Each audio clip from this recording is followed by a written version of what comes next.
Charlie Kirk entra nesse debate defendendo a visão conservadora sobre o porte de armas. A ideia de que a população armada é uma forma de garantir a liberdade, a autodefesa e até mesmo de conter abusos do Estado. Do outro lado, um estudante questiona essa posição, levantando as preocupações típicas de quem teme que mais armas signifiquem mais violência. Vamos ver como esses dois mundos de pensamento colidem. Hey, Charlie, how are you? So I just had a question on your thoughts on if we need more gun control in the country or not. I'm very pro protecting America and the citizens that live in it. And so I think that we should have more gun control because there's a lot of school shootings that happen, as we mentioned. And, I just think it would do a lot to protect the people. And I think the Second Amendment also qualifies that we should have regulations for guns. I wanted to know your thoughts on that. Sure. Do you think gun ownership is a right or a privilege? I think it's a right, but it comes with responsibilities. Okay, tell me more. Well, I think that there should be things in place, things like red flag laws and things like that. The AG just approved Mel Gibson to get his gun rights back, even though he had a domestic violence charge. So, I don't think the people that commit these violent crimes should be able to buy guns and things like that. And I think we should have red flag laws in place to make sure that those violent criminals aren't getting guns. Okay, so let's go. So tell me, in your perfect world, what would constitute a red flag? Just things like, we can look into any kind of medication and things like that that can affect someone's... That could be dangerous, right? That could be there's a lot of vets that come home from war and that are on a lot of medication. A lot of vets could have their weapons taken away. Well, I'm not necessarily saying... Bless you. Bless you. Thank you. It's the pollen or something. Thank you. I'm not necessarily saying, it's mainly to prevent, future shootings and things like that, and also... putting in place things like a federal registry so that we know, the types of guns that people have. And, it would just essentially be a federal registry that shows these are the guns that this person has, in case a cop has to go on something like a domestic call. That's the most dangerous call they can go on. So, yeah, I could see you're coming after this from a good perspective. Let me ask one other question. What would you say is the ultimate and final purpose of the Second Amendment? I think it's self-defense against a tyrannical government, which... We agree. Sure. Great. Keep going.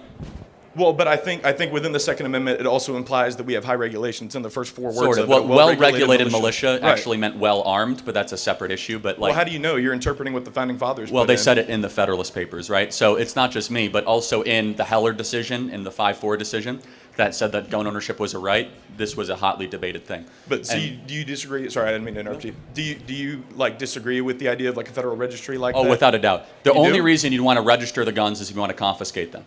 A Alemanha nazista é um ótimo exemplo. Hitler utilizou a estrutura legal e burocrática da República de Weimar, incluindo listas e registros de armas de fogo, como ferramenta para identificar e perseguir a oposição antes de implementar sua ditadura. Well, or to make sure that people like officers of the law are protected and know what they're going into. A domestic...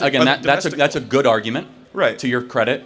I will try to make a better argument where the problem of the government knowing where every gun is would then lead itself towards mass confiscation. And I would agree with you, a well-armed citizenry is the greatest protectorate of liberty and freedom in this country. Even though the Army has things like drones and tanks and things like that outarm, citizens that have Yes and no. I mean, we've seen it in several instances where at least a citizen, that's a good argument, but I would say a little flawed, where the citizens are able to protect themselves in some ways. It's a much harder population to control. I understand, but so you think a federal registry would infringe on the rights? Potentially. I think that there's no good argument, other than potential. I ascribe to the government bad motives and bad intentions when it wants to infringe more on these types of freedoms and liberties. Well, I understand. I just personally don't see it as an infringement because, like we just said, and I think we agreed that owning a gun is a right. However, yes. I think it was responsibilities. But also I wanted to ask, is voting a right or is that a privilege? Well, it is a right, and so felons can get their rights back. Right? And but rights can be suspended or delayed. And we both agree with that. So, for example, somebody in prison doesn't get guns. Right, no, of course. Somebody in prison doesn't have the same free speech rights that you might have. Right, but what's the first thing that you have to do if you want to vote in this country? You have to register, right? Mm-hmm. So it's a federal registration to be able to vote in this country. So why not, and we can agree that, keeping safe and, keeping our elections to where people who shouldn't vote aren't voting is, that's keeping America safe because we don't want people who That's a fair point. I would say there's something, there's a technical difference between a voter registration roll and a gun registration roll. Guns are much more dangerous. Well, also, but guns in many different ways, they would go after the guns a lot more than the voter registration roll. Well, how do we know, my worldview comes out of one in the 20th century where almost every totalitarian government went after the guns first. And the confiscation of guns then leads into the erosion of freedom and liberty. Right, but wouldn't you say in the 20th century, as you just said, that the disparity between the technology that citizens had to protect themselves compared to what the military had, wouldn't you say that there was a much smaller disparity as opposed to what we see nowadays? Somewhat. I think that's a fair point. So, I'm acknowledging that's a fair point. okay. But do you see my perspective as well? No, I do that, understand. That an armed citizenry, also it says shall not be infringed, so we have to kind of wrestle with those two things right, simultaneously. but so if it's just a semantics argument, then to that point, well, it's not. I mean, semantics is meaning. That's literally what the word means. But right, but so, you're saying because it says shall not be infringed, we can't do anything. No, does that I'm mean, saying does that mean that voting rights can be infringed? Because it doesn't say it cannot be infringed. I'm saying I err on the side that more government regulation around guns means that they'll try to take good people's guns away, which then results in less global or let's just say national freedom and liberty. I understand, but wouldn't you say that that more guns can potentially lead to more danger and less guns? Yes lead and to less no. danger? I mean, there's plenty of evidence to show that states that have more, so like if you take Houston and Chicago, about comparable populations, Houston actually has warmer weather, which means potentially more gang violence. They have about half, if not even less, the amount of homicides per year than in Chicago. Chicago has much stricter gun laws than Houston, like incredibly strict gun laws. I understand, but I'm also, well, I think part of what plays into that is the gun laws that are around those cities. They're a lot more lenient than those cities themselves. So I think, I'm not saying that's entirely the cause of it, but I'm saying I've heard that my whole life, so yeah. Right, but I'm basically just talking about preventing people that have committed crimes such as domestic violence. I know I mentioned Pam Bondi gave Mel Gibson his rights to purchase a gun again, even though he pled guilty to battery domestic violence charge in 2011, and yet now he is able to purchase a gun again, which I disagree with because he committed a violent crime. I mean, do you disagree with that personally? No, I mean, I don't know the details of the case, but I think I've met Mel Gibson. I think he should be able to own a gun. I mean, like just off of speaking to him though, even though with his criminal history. And I don't know all the details. Do I think that the idea of taking his rights away because of something that happened that I don't know all the details about 14 years ago? He pled guilty to it though. Again, I find that to be a little bit of an infringement on basic rights. Even though he literally again, I don't know the details around that, but I guess we're getting to a place where do you think anyone that's convicted of violent crime should be able to own guns again? No, not at all. Wow, if they're committing a violent crime, absolutely not. I think we should protect people in America, which I think you agree with, and I think that's how we protect America. That's a balance. Are we going to really say the federal government is going to protect us from ourselves when it comes to guns? No, I mean it's less about the federal government taking away guns and more just allowing them to protect their citizens. And it's not about getting rid of guns. I'm a gun owner myself. I go hunting. No, I was on a competitive team. What state would you say has the gun laws that are the most appealing to your worldview? I don't know specific state laws, if I'm being completely honest with you. But something to think about. But I'm speaking, even just the federal registry itself, I think that would protect, a lot of officers of the law. Like I said, when they go on domestic calls, that's the most dangerous call that an officer of the law can go on. There's an informal registry, not a formal one. Just gun dealers are supposed to report.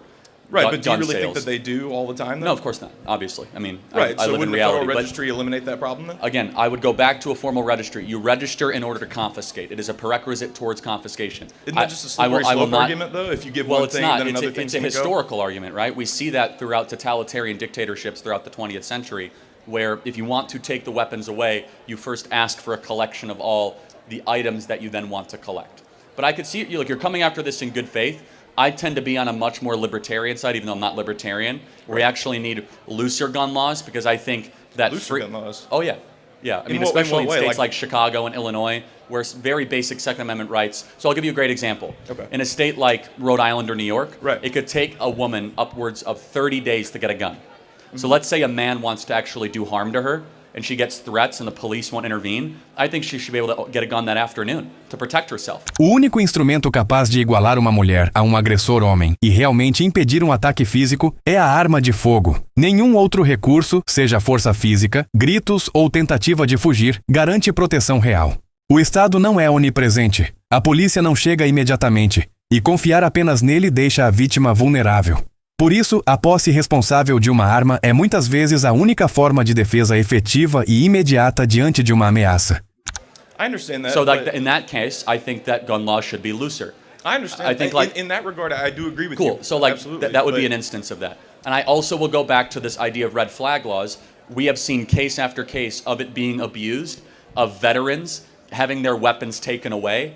because of fake accusations and, let's just say, faulty accusations, saying that they're mentally unbalanced, so on and so forth. But do you think that they could investigate cases like that and see if there aren't any medications? I mean, a lot of these They can. antidepressants can change your brain chemistry. For sure. And And completely some of alter it, though, you. is they take the guns away first and they ask questions after.